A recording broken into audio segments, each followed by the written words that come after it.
ಎಲ್ರಿಗೂ ನಮಸ್ಕಾರ. ನಾನು ನಿನ್ನೆ 2 ಪೋಸ್ಟ್ಗಳನ್ನು ಹಾಕಿದ್ದೆ. ಆ 2 ಪೋಸ್ಟ್ಗಳಲ್ಲಿ ಏನಿತ್ತು ಅಂತ ಹೇಳಿ ಮೊದಲು ಹೇಳಿಬಿಟ್ಟು ಆಮೇಲೆ ನಿಮಗೆ ತಕ್ಕನಾದ ಉತ್ತರವನ್ನು ಕೊಡಲಿಕ್ಕೆ ಅಂತಾನೆ ಈ ವಿಡಿಯೋನ ಮಾಡ್ತಾ ಇದ್ದೀನಿ. ಮೊದಲನೇದು, ಇರಾನ್ ಮತ್ತು ಇಸ್ರೇಲ್ನ ನಡುವೆ ಯುದ್ಧ ನಡೀತಾ ಇದೆ. ಯುದ್ಧದಲ್ಲಿ ಅಪಾರವಾದ ಸಾವು ನೋವು ಆಗಿದೆ. ಖಮೇನಿಯ ಕೂಡ ಸಾವಾಗಿದೆ. ಆದರೆ ಅದನ್ನ ನಾವು ಸಂಭ್ರಮಿಸುವ ಅವಶ್ಯಕತೆ ಇಲ್ಲ, ಅಥವಾ ಯಾರದೇ ಒಂದು ಸಾವನ್ನ ಸಂಭ್ರಮಿಸುವಂತಹ ಮಟ್ಟಕ್ಕೆ ನಾವು ಇಳಿಬಾರ್ದು. ಅವರ ದುಷ್ಟತನಕ್ಕೆ ಶಿಕ್ಷೆಯಾಗಿದೆ ಅಂತ ಹೇಳಿ ಸಜ್ಜನರು ಸಂತಾಪವನ್ನ ಸೂಚಿಸೋದು ಬೇಡ, ಸುಮ್ಮನೆ ಇದ್ದು ಬಿಡೋಣ ಅಂತ ನಾನು ಹಾಕಿದ್ದೆ. ಅದು ನನ್ನ ಅಭಿಪ್ರಾಯ. ಆತ ಕೆಟ್ಟವನೇ ಇರಲಿ, ಅವನು ಹಿಟ್ಲರ್ ರೀತಿಯಾಗಿ ಸರ್ವಾಧಿಕಾರ ಧೋರಣೆ ಆಡಳಿತ ಇರಾನಿನಲ್ಲಿ ಇತ್ತು. ಇರಾನಿನ ಜನರು ಇಷ್ಟು ದಿನ ಅದನ್ನ ಒಪ್ಕೊಂಡಿದ್ರು. ಅದು ಅವರಿಗೆ ಬಿಟ್ಟಿದ್ದು, ನಮಗೆ ಸಂಬಂಧಿಸಿದ್ದಲ್ಲ. ಸೊ ಹಾಗಾಗಿ ಅವರು ಅವನ ಸಾವನ್ನ ಸಂಭ್ರಮಿಸೋದ್ರಲ್ಲಿ ಅರ್ಥ ಇರಬಹುದು. ಆದ್ರೆ ಆತನಿಗೂ ನನಗೂ ಅಥವಾ ನಮಗೂ ಆತನ ನಾಯಕತ್ವಕ್ಕೂ ಯಾವುದೇ ಸಂಬಂಧನೇ ಇಲ್ಲದೆ ಯಾವುದೋ ಒಬ್ಬ ವ್ಯಕ್ತಿಯ ಸಾವನ್ನ ಸಂಭ್ರಮಿಸುವುದು ಸರಿಯಲ್ಲ ಅನ್ನೋದು ನನ್ನ ಅಭಿಪ್ರಾಯ. ಅದಕ್ಕೆ ನಾನು ಆ ಪೋಸ್ಟ್ ಹಾಕಿದ್ದೆ. ಸಂಭ್ರಮಿಸ್ತೀನಿ ಅಂತಂದ್ರೆ ನೀವು ಹೋಗಿ ನಿಮ್ಮ ಮನೇಲಿ ಹಬ್ಬ ಮಾಡ್ಕೊಂಡು ಅಥವಾ ಇನ್ನೇನೋ ಮಾಡ್ಕೊಂಡು ಕುಣೀರಿ, ಅದಕ್ಕೂ ನನಗೂ ಸಂಬಂಧ ಇಲ್ಲ. ನಾನು ನನ್ನ ಅಭಿಪ್ರಾಯವನ್ನ ವ್ಯಕ್ತಪಡಿಸಿದ್ದು ಒಬ್ಬರ ಸಾವನ್ನ ಸಂಭ್ರಮಿಸಬಾರದು ಅನ್ನುವ ಉದ್ದೇಶದಿಂದ. ಇದು ಮೊದಲನೆಯದು. ಇನ್ನೂ ಒಂದು ಪೋಸ್ಟನ್ನ ನಾನು ಹಾಕಿದ್ದೆ.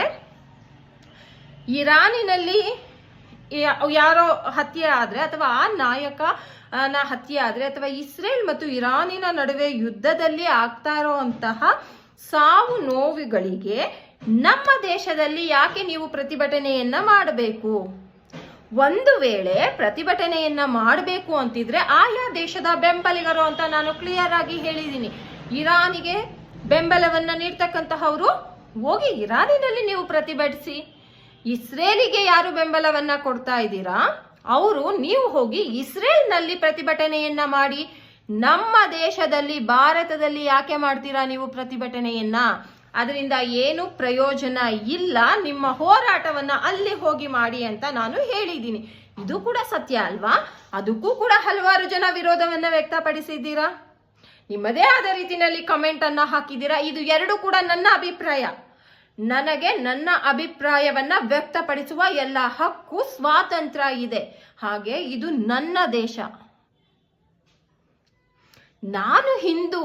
ನನಗೆ ಎಷ್ಟೊಂದು ಜನ ಹೇಳ್ತಾ ಇದ್ದೀರಾ ನೀನು ಮುಸ್ಲಿಮ ಹಾಗೆ ಹೀಗೆ ಅಂತ. ಸಂವಿಧಾನದ ಬಗ್ಗೆ ಮಾತಾಡ್ತಾ ಇದ್ದೀರಾ, ನಾಲಾಯಕಗಳು ಅಂತಾನೆ ಹೇಳ್ತೀನಿ ಅವ್ರಿಗೆ. ಸಂವಿಧಾನದ ಅರ್ಥ ಗೊತ್ತಾ ನಿಮ್ಗೆ? ಸಂವಿಧಾನ ಏನು ಹೇಳುತ್ತೆ ಅಂತ ಗೊತ್ತಾ? ಸಂವಿಧಾನ ಪ್ರತಿಯೊಬ್ಬರಿಗೂ ತಮ್ಮ ಧರ್ಮವನ್ನ, ತಮ್ಮ ಇಷ್ಟದ ಧರ್ಮವನ್ನ ಅನುಸರಿಸುವ ಸ್ವಾತಂತ್ರ್ಯವನ್ನ ಕೊಟ್ಟಿದೆ. ಅದನ್ನ ನಿರ್ಬಂಧಿಸುವಂತಿಲ್ಲ. ನನ್ನ ಧರ್ಮ, ನನ್ನ ಹಕ್ಕು, ನನ್ನ ಹಿಂದೂ ಧರ್ಮವನ್ನ ಪಾಲಿಸ್ತಾ ಇದ್ದೀನಿ.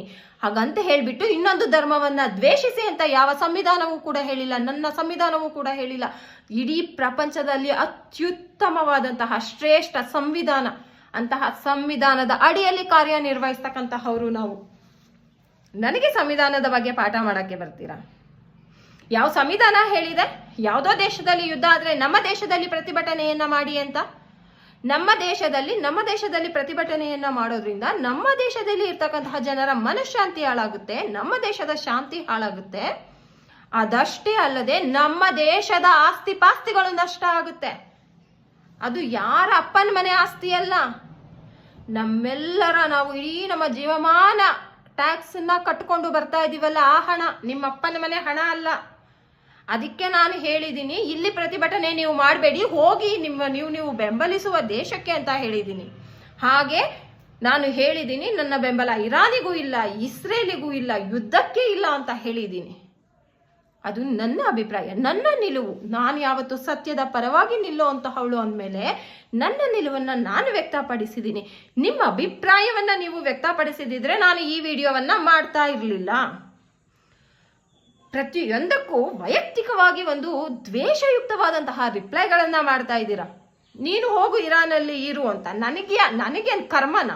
ನನ್ನ ದೇಶದಲ್ಲಿ ಹುಟ್ಟಿದ್ದೀನಿ, ನನ್ನ ದೇಶ ಹೆಮ್ಮೆ, ನನ್ನ ಹಿಂದೂ ಧರ್ಮದಲ್ಲಿ ನಾನು ಹುಟ್ಟಿದ್ದೀನಿ. ನನಗಂತಹ ಪರಿಸ್ಥಿತಿ ಬಂದಿಲ್ಲ, ನನ್ನ ದೇಶದಲ್ಲಿ ಅಂತಹ ಪರಿಸ್ಥಿತಿ ಇಲ್ಲ.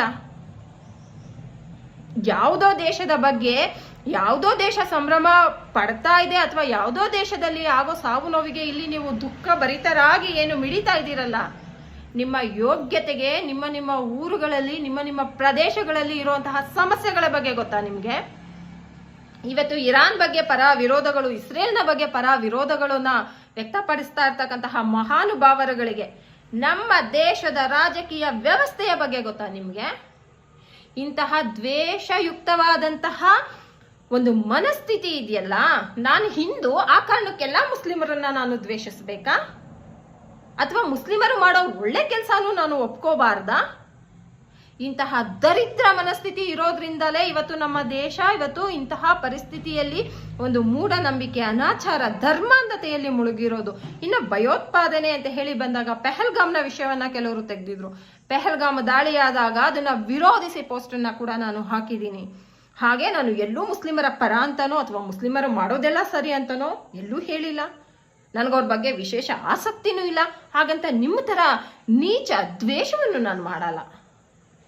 ನನಗೆ ಅವರ ಬಗ್ಗೆ ಆಸಕ್ತಿಯೂ ಇಲ್ಲ, ದ್ವೇಷವೂ ಇಲ್ಲ. ಒಳ್ಳೆಯದು ಮಾಡಿದ್ರೆ ಅದನ್ನ ಅಭಿನಂದಿಸ್ತೀನಿ, ಕೆಟ್ಟದ್ದು ಮಾಡಿದ್ರೆ ಅದನ್ನ ದ್ವೇಷಿಸ್ತೀನಿ.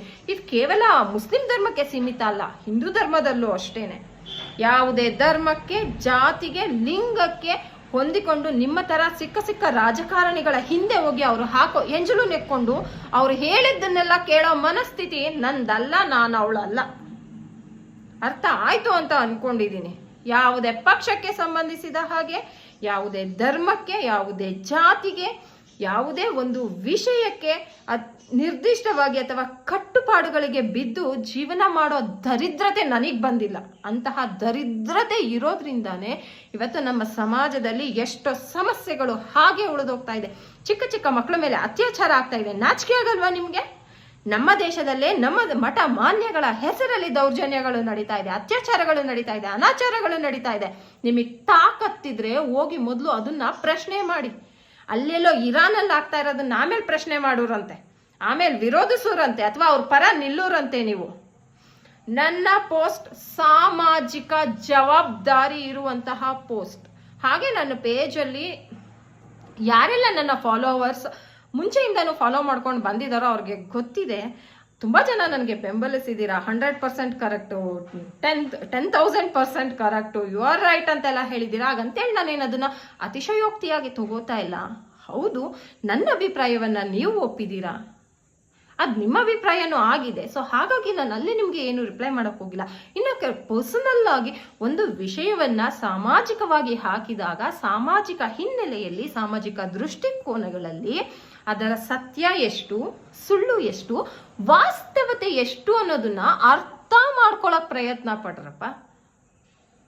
ಅದೇ ಗೊತ್ತಿಲ್ದೇನೆ ಲಾಯರ್ ಅಂತ ಏನೋ ಹಾಕ್ಬಿಟ್ರಿ, ನೀವು ಅದನ್ನ ಹಾಕ್ಬಿಟ್ರಿ, ಇದು ಹಾಕ್ಬಿಟ್ರಿ.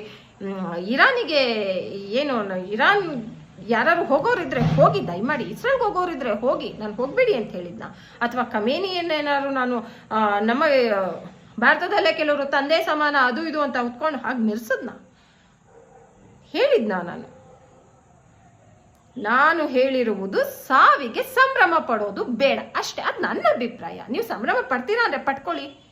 ಹಾಗೆ ಇಲ್ಲಿ ಪ್ರತಿಭಟನೆ ಮಾಡೋರು ಇಲ್ಲಿ ಮಾಡಿದ್ರೆ ಏನು ಪ್ರಯೋಜನ ಇಲ್ಲ, ಅದು ಸತ್ಯ ತಾನೆ, ಹೋಗಿ ಅಲ್ಲಿ ಮಾಡಿ ಅಂದೆ. ಅದರಲ್ಲಿ ಏನಿದೆ ತಪ್ಪು? ಪ್ರತಿಯೊಬ್ಬರಿಗೂ ವಾಸ್ತವತೆಯನ್ನ, ವಿಷಯವನ್ನ ಅರ್ಥ ಮಾಡ್ಕೊಳ್ಳೋ ಒಂದು ಅರ್ಹತೆ ಇಲ್ಲ ಅಂತಂದ್ರೆ ಯಾವುದೇ ಒಂದು ನನ್ನ ಪೋಸ್ಟ್ಗೆ ಕಮೆಂಟ್ ಹಾಕಕ್ಕೆ ಬರಬೇಡಿ. ನಾನು ಸಾಮಾಜಿಕವಾಗಿ ಒಂದು ಪೋಸ್ಟನ್ನ ಹಾಕ್ತೀನಿ ಅಂದ್ರೆ ಅದನ್ನ ಸರಿ ಅಂತ ಹೇಳಿ ತಿಳಿಸುವ ಜವಾಬ್ದಾರಿ ನಂದು. ನೀವು ನನ್ನ ಪರ್ಸ್ನಲ್ ಆಗಿ ಮೆಸೇಜ್ ಹಾಕಿದ್ರೆ ಅದಕ್ಕೆ ತಕ್ಕಂಗೆ ರಿಪ್ಲೈ ನಾನು ಕೊಟ್ಟಿದ್ದೀನಿ. ಕಮೆಂಟ್ಸಲ್ಲಿ ನಿಮಗೆ ಅದು ಸಿಕ್ಕಿದೆ ಕರೆಕ್ಟಾಗಿ. ಬಟ್ ವಿಡಿಯೋದಲ್ಲಿ ತುಂಬ ಜನ ನನ್ನ ಫಾಲೋವರ್ಸ್ ನೋಡ್ತಾ ಇರ್ತಾರೆ. ನನ್ನ ಒಂದು ವಾಸ್ತವವಾದಂತಹ ಪೋಸ್ಟ್ಗಳು, ವಾಸ್ತವವಾಗಿ ನಾನು ಬರೆಯುವಂತಹ ಬರವಣಿಗೆಯನ್ನ ಮೆಚ್ಚಿ ನನ್ನನ್ನು ಫಾಲೋ ಮಾಡೋರು ಇದ್ದಾರೆ. ಹಾಗಾಗಿ ಇಲ್ಲಿ ಅಂತಹ ಪದಗಳನ್ನು ನಾನು ಉಪಯೋಗಿಸ್ತಾ ಇಲ್ಲ ಅಷ್ಟೇ. ಫೈನಲಿ ನಾನು ಹೇಳೋದು ಇಷ್ಟೇ, ಇದು ನನ್ನ ದೇಶ. ನನ್ನ ದೇಶದಲ್ಲಿ ಯಾವುದೋ ದೇಶವನ್ನ ಬೆಂಬಲಿಸಿ ಅಥವಾ ಯಾವುದೋ ದೇಶದಲ್ಲಿ ಆಗ್ತಾ ಇರುವಂತಹ ಸಾವು ನೋವುಗಳಿಗೆ ಇಲ್ಲಿ ಪ್ರತಿಭಟನೆಯನ್ನ ಮಾಡಿ ಇಲ್ಲಿಯ ಶಾಂತಿಯನ್ನ, ಇಲ್ಲಿಯ ಆಸ್ತಿ ಪಾಸ್ತಿಯನ್ನ ಹಾನಿ ಮಾಡುವವರ ವಿರುದ್ಧವೇ ನಾವು. ಹಾಗೆ ಯಾರ ಸಾವನ್ನು ಸಂಭ್ರಮಿಸುವ ಕೆಟ್ಟ ಮನಸ್ಥಿತಿ ನನಗಂತೂ ಖಂಡಿತ ಇಲ್ಲ. ನಿಮ್ಗಿದ್ರೆ ನೀವು ಸಂಭ್ರಮಿಸ್ಕೊಳ್ಳಿ ಫೈನಲಿ ಅಂತ ಹೇಳ್ತಾ ಈ ಒಂದು ವಿಡಿಯೋ ಕ್ಲಾರಿಟಿಗೋಸ್ಕರ ನಾನು ಏನು ನಿನ್ನೆ ಹಾಕಿದಂತಹ ಪೋಸ್ಟ್ 2 ಮೆಸೇಜಸ್ ಇತ್ತು. ನಾನು ಯುದ್ಧವನ್ನು ಬೆಂಬಲಿಸಲ್ಲ ಅನ್ನೋದು ಒಂದು, ಮತ್ತೆ ಇನ್ನೊಂದು ಇಲ್ಲಿ ಪ್ರತಿಭಟನೆ ಮಾಡೋರು ನೀವು ಅಲ್ಲಿಗೆ ಹೋಗಿ ಅಂದಿದ್ದು ಒಂದು. ಹಾಗೆ ಕಮೀನಿಯ ಸಾವು ಅಂದ್ರೆ ಯಾರದೇ ಸಾವನ್ನ ನಾವು ಸಂಭ್ರಮಿಸಬಾರ್ದು ಅಂತ ಹೇಳಿ ಈ 3 ವಿಚಾರಗಳ ಕುರಿತಾಗಿ ನಾನು 3 ಪೋಸ್ಟ್ಗಳನ್ನ ಹಾಕಿದ್ದೆ. ಆ 3ಕ್ಕೂ ವಿರೋಧಗಳು ಏನು, ಪರಗಳು ಏನು, ನನ್ಗೆ ಒಂದ್ ಅರ್ಥ ಆಗ್ತಾ ಇಲ್ಲ. ನೀವ್ ಯಾರ ಪರವಾಗಿದ್ದೀರಾ? ನಾಚಿಕೆ ಆಗಲ್ವಾ ನಿಮ್ಗೆ? ಯಾವನೋ ಒಬ್ಬ ನಾನು ಹಿಂದೂ ಆ ಕಾರಣಕ್ಕೆ ಮುಸ್ಲಿಂನ ವಿರೋಧಿಸ್ಬೇಕು ಅಂದ್ಬಿಟ್ಟು ಪಂಕವಾಗಿ ವಿರೋಧಿಸ್ತಾ ಇದ್ದೀರಾ. ಇನ್ಯಾವನೋ ಮುಸ್ಲಿಮು ಅವನು ದುಷ್ಕೃತ್ಯನೇ ಮಾಡಿಲ್ಲ ಖಮೇನಿ ಅಂತ ಅವನು ಆ ಪೋಸ್ಟ್ ಇನ್ನೊಂದನ್ನ ಅಲ್ಲಿಗೆ ಹೋಗಿ ಅಂದ ಪೋಸ್ಟನ್ನು ಅವನು ವಿರೋಧಿಸ್ತಾನೆ. ವಾಸ್ತವತೆ ಅಂದ್ರೆ ಏನು ಅಂತಾನೆ ಗೊತ್ತಿಲ್ವಾ ನಿಮ್ಗೆ? ನಿಮ್ಗೆ ವಾಸ್ತವ ಮತ್ತೆ ಭ್ರಮೆಯ ನಡುವಿನ ವ್ಯತ್ಯಾಸಗಳು ಗೊತ್ತಿಲ್ಲ. ಅದಕ್ಕೆ ನನ್ನ ಪೋಸ್ಟಿನ ಮಹತ್ವನೇ ನಿಮ್ಗೆ ಅರ್ಥ ಆಗ್ತಾ ಇಲ್ಲ. ಅಂತಹ ದಟ್ಟ ದಾರಿದ್ರ್ಯ ಮನಸ್ಥಿತಿ ಹೊಂದಿ ಕಮೆಂಟ್ ಮಾಡಿದಂತಹವರಿಗೆ ಮಾತ್ರ ಈ ವಿಡಿಯೋ. ಇನ್ನ ಪ್ರತಿ ಸಾರಿ ನಾನು ಹೇಳಿದಾಗೆ ನಾನು ಯಾವುದೇ ಮಹಿಳೆ ಅಂತ ಮಹಿಳೆಯರನ್ನ ಬೆಂಬಲಿಸೋದು, ಪುರುಷ ಅಂತ ಅವ್ರನ್ನ ವಿರೋಧಿಸೋದು, ಅಥವಾ ಯಾವುದೇ ಜಾತಿ ಅಂತ ಅವ್ರನ್ನ ವಿರೋಧಿಸೋದು, ಧರ್ಮ ಅಂತ ವಿರೋಧಿಸೋದು ಅಥವಾ ಅವರ ಪರ ವಹಿಸೋದು, ಇದ್ಯಾವುದನ್ನು ಮಾಡಿಲ್ಲ. ನನ್ನ ಪೇಜಲ್ಲಿ ಯಾರೇ ತಪ್ಪು ಮಾಡಿದ್ರು ಅದನ್ನ ತಪ್ಪು ಅಂತ ಹೇಳಿದ್ದೀನಿ. ಹಾಗೆ ಯಾರೇ ಒಳ್ಳೇದು ಮಾಡಿದ್ರು ಇದು ಒಳ್ಳೇದು ಅಂತಾನು ಹೇಳಿದ್ದೀನಿ. ಆ ನೈಜತೆ, ಅಂತಹ ವಾಸ್ತವತೆ ನನ್ನಲ್ಲಿ ಇದೆ. ಅದಕ್ಕೆ ಈ ವಿಡಿಯೋವನ್ನ ಮಾಡಿ ನಿಮ್ಮೆಲ್ರಿಗೂ ಕ್ಲಾರಿಟಿ ಕೊಟ್ಟಿದ್ದೀನಿ. ನನ್ನ ಫಾಲೋವರ್ಸ್ಗೆ ಥ್ಯಾಂಕ್ ಯು ಸೋ ಮಚ್. ನನ್ನ ಮೇಲೆ ನಂಬಿಕೆ, ಭರವಸೆಯನ್ನು ಇಟ್ಟು ಅಷ್ಟೊಂದು ಪ್ರೀತಿಯನ್ನ ತೋರಿಸಿ ನನ್ನ ಪ್ರತಿ ಪೋಸ್ಟಿಗೂ ಬೆಂಬಲಿಸಿ ನಿಮ್ಮ ಅಭಿಪ್ರಾಯಗಳನ್ನ ಅಲ್ಲಿ ಹೇಳಿದ್ದೀರಾ. ಕೆಲವೊಮ್ಮೆ ಅಲ್ಲಿ ತಪ್ಪು ಆಗಿರಬಹುದು ನನ್ನಿಂದನೂ. ಅಂತಹವುಗಳನ್ನ ನಿಮ್ಮ ಅಭಿಪ್ರಾಯಕ್ಕೆ ಅಥವಾ ನೀವು ಹೇಳಿದ್ದು ಸರಿ ಅನ್ನಿಸ್ದಾಗ ನಾನು ಅದನ್ನ ಒಪ್ಕೊಂಡಿದ್ದೀನಿ.